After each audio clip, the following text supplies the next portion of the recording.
Hey, what is up everybody? It's Animac here for AnimeUproar, and in this video, I will explain the massive and absolutely crazy time skip that occurs at the end of the Demon Slayer's story. A time skip that takes us from the Taisho period in which the story begins, all the way up to modern times. We learn what happens to all of the Demon Slayers, we learn about their descendants, we learn about reincarnations, and much more. In this video, I will be explaining all of that for you guys right here in one place, and then I will also look at some hypotheticals. Like, what if our main characters became the next generation of Hashira?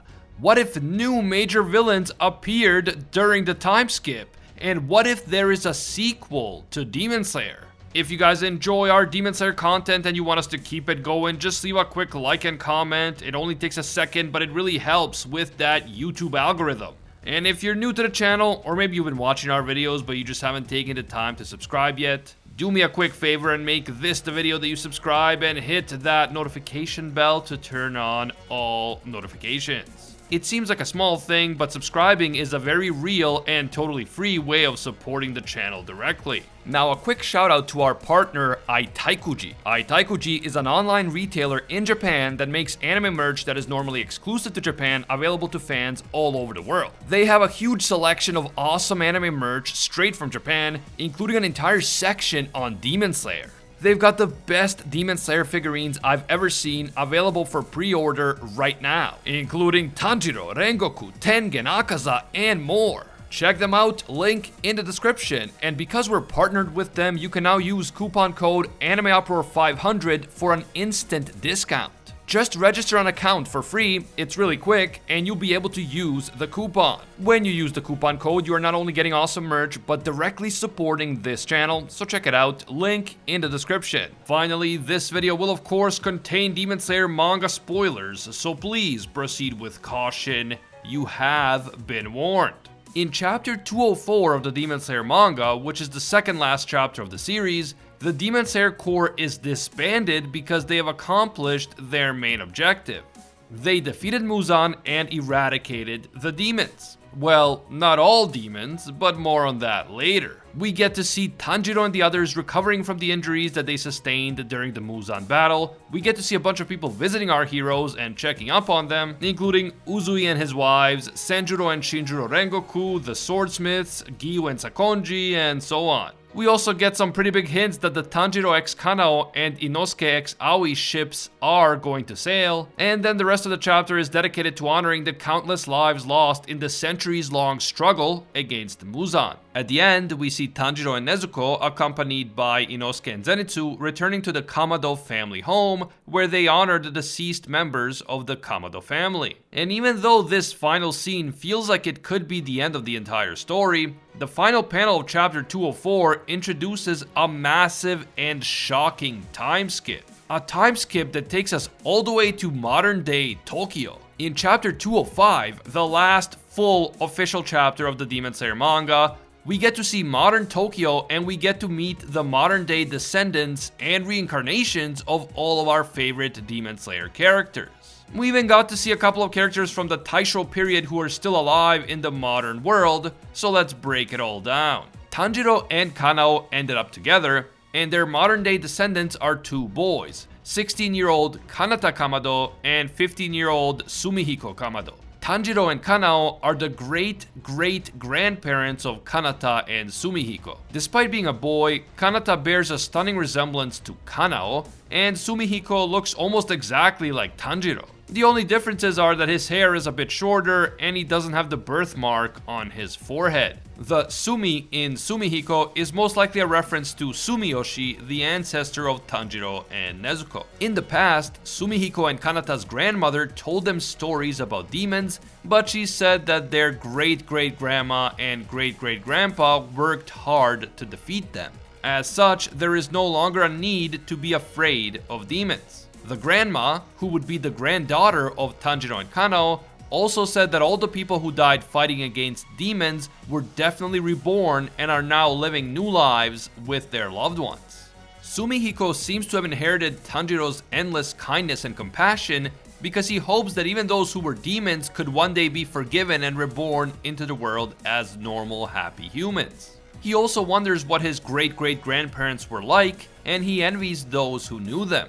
In terms of personality, Sumihiko does have a lot in common with Tanjiro. As I said, he seems very kind and compassionate. He is also friendly and cheerful, and he is very athletic and proficient in parkour. That said, he seems much more laid back than Tanjiro, and he's also more likely to break the rules. He often gets in trouble for sleeping in late and then taking some very dangerous shortcuts in order to make it to school on time. Kanata Kamado seems a lot more calm and composed than Sumihiko, and he is also more responsible. Kanata is the one who tries to wake Sumihiko up in order to get him to school on time, but that mission often turns out to be impossible. According to the second Demon Slayer fanbook, Sumihiko and Kanata are able to perform the Hinokami Kagura because the dance was passed on through the generations of the Kamado family all the way up to the current generation. They perform the dance once a year at a shrine that is maintained by the Ubuyashiki family, but Kanata and Sumihiko don't seem to realize that this dance is actually a powerful breathing style that was used to fight demons. Zenitsu and Nezuko also ended up together, and their modern-day descendants are 17-year-old Yoshiteru Agatsuma and his 18-year-old sister Toko Agatsuma. They also have two younger sisters who don't appear in the final chapter. Yoshiteru looks almost exactly like Zenitsu back when he had his normal black hair. And the name Yoshiteru is likely another reference to Sumiyoshi. Sumihiko has the Sumi part and Yoshiteru has the Yoshi part. Yoshiteru actually knows about the history of the Demon Slayers and the defeat of Muzan because his great-grandfather Zenitsu left an account of everything in a book he wrote called The Legend of Zenitsu.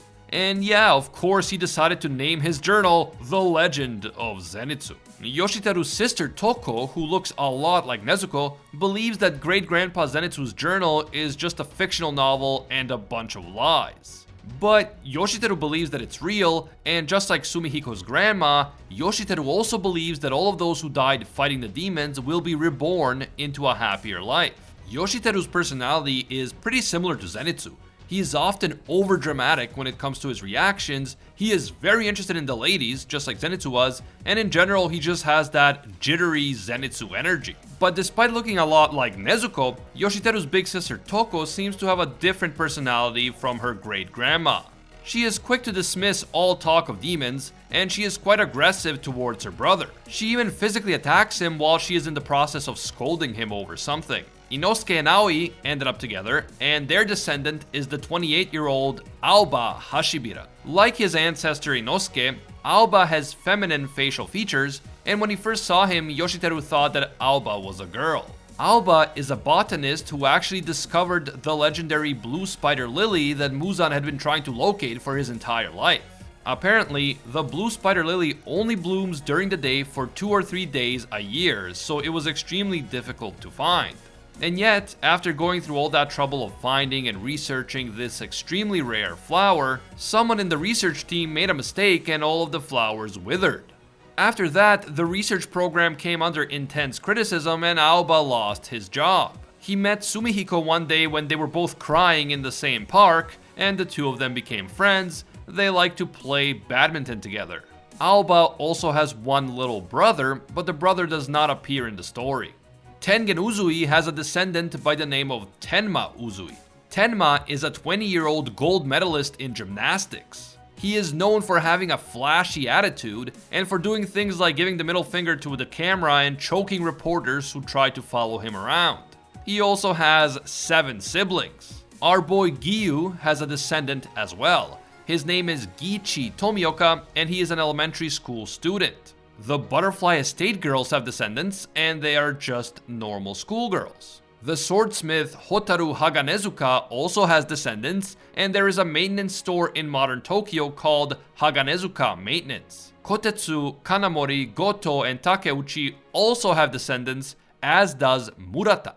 Murata's descendant is a school principal who tries to close the school gate before Sumihiko and Tojiro can get in. But they still manage to get to class on time by just hopping over the fence. And speaking of Tojiro, that is when things get interesting. Not all characters that we see in modern day Tokyo are descendants of the original characters. Some of the characters in Chapter 205 who look and act almost exactly like the characters we know from the Taisho period cannot be descendants of the originals because the original characters never had children. If we accept the words of Sumihiko and Kanata's grandmother, and Yoshiteru's words as well, then we can assume that those characters are not descendants but reincarnations of those who died in battle while fighting Muzan and the demons. Those who sacrificed their lives to defeat Muzan have been reincarnated into a happier life in the modern world, and this was foreshadowed multiple times throughout the course of the series. These reincarnations include Muichiro Tokito and his brother Yuichiro, who have been reincarnated into the modern world as twin babies. We also have Shinobu and Kanae, who have been reincarnated as regular high school girls that Yoshiteru is clearly attracted to. Gyomei has been reincarnated as a kindergarten teacher, which suits his character and backstory perfectly.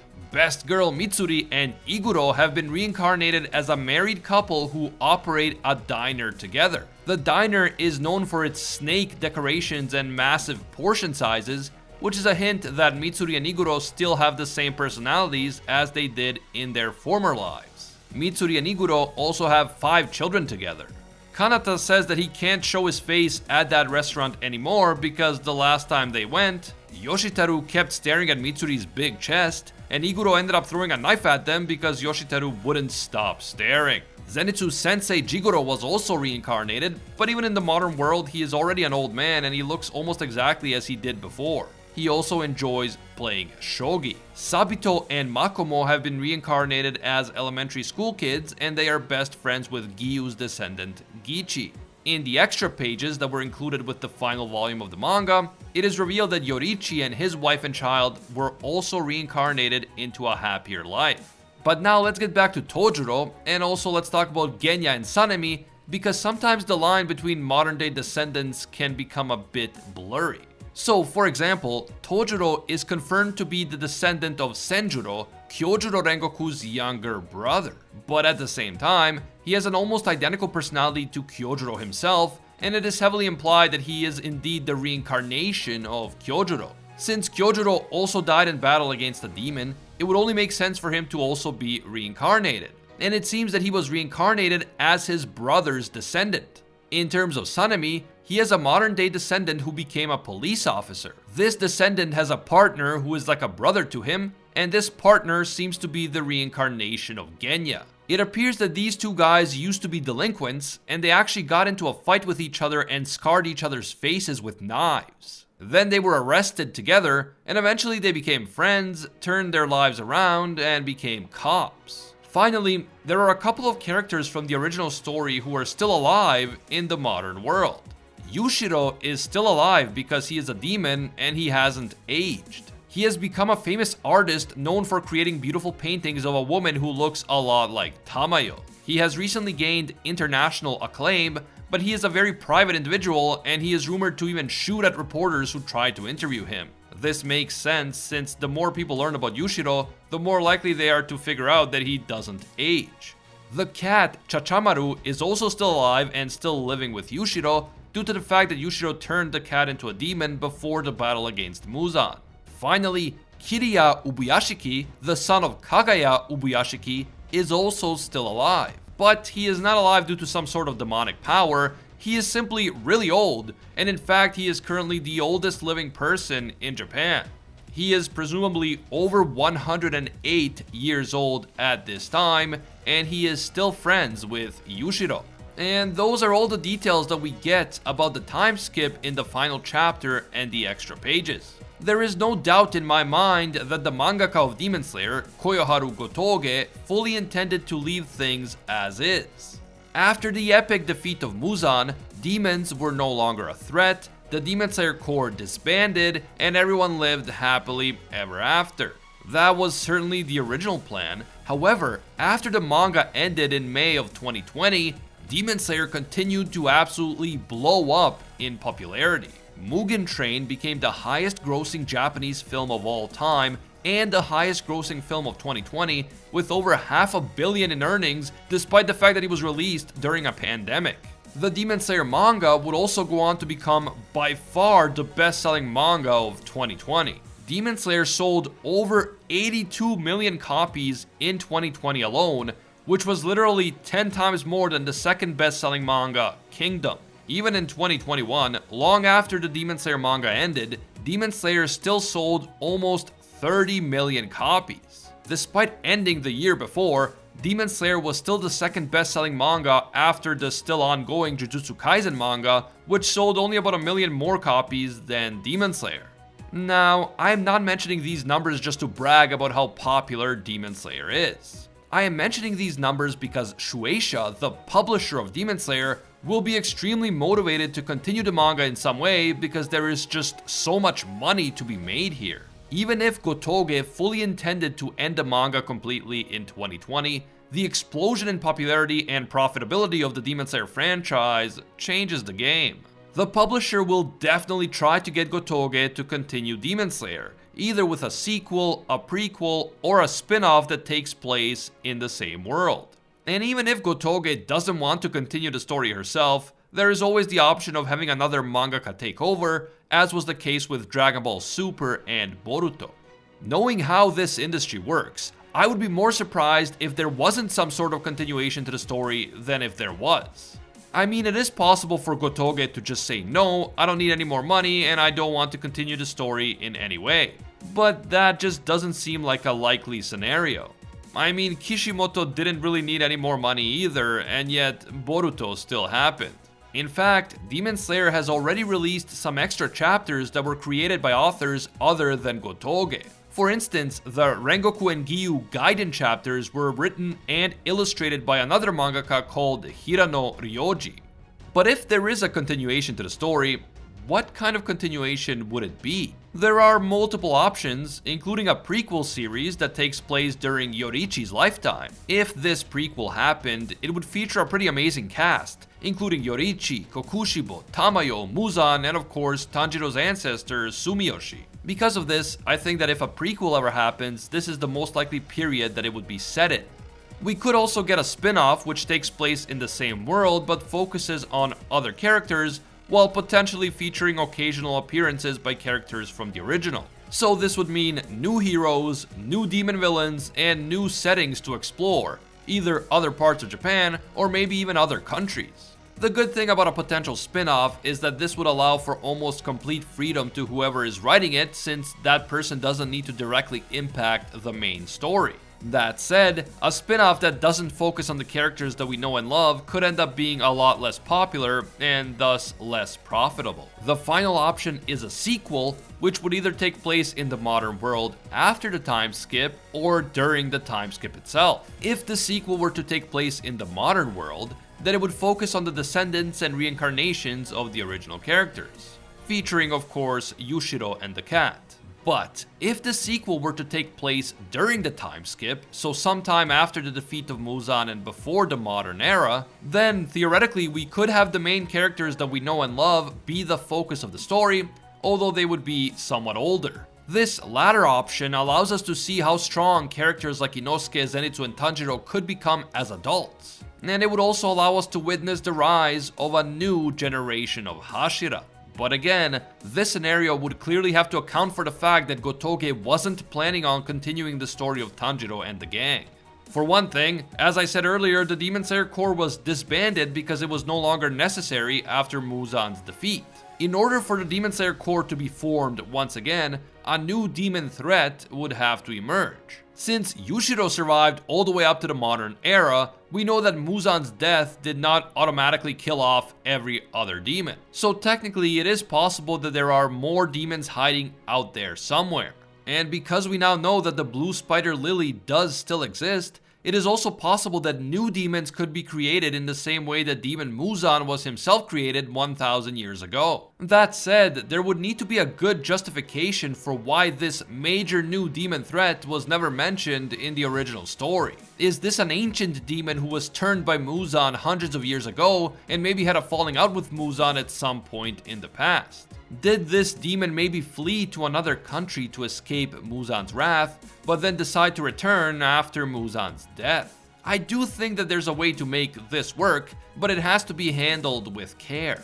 Another thing that a potential sequel featuring the original characters would have to account for are Tanjiro's pretty severe and debilitating injuries. As a result of his fight with Muzan, Tanjiro lost the use of one arm and one eye, which is the same type of injury that led Tengen Uzui to retire from being a Hashira because he didn't think that he could fight effectively with such injuries. So if Tanjiro is to become a Hashira, the Sun Hashira who uses Hinokami Kagura, then he has to find a way to fight despite his injuries. Tanjiro is extremely determined, so I'm sure that there is a way to make this work, but it certainly won't be easy. Other than just training really hard in order to learn to fight with only one hand and one eye, another option could be to have Nezuko fighting alongside him. So, for example, Nezuko and Tanjiro could decide to start training together for years until they learn to overcome each other's shortcomings in battle. And so then the two of them together could become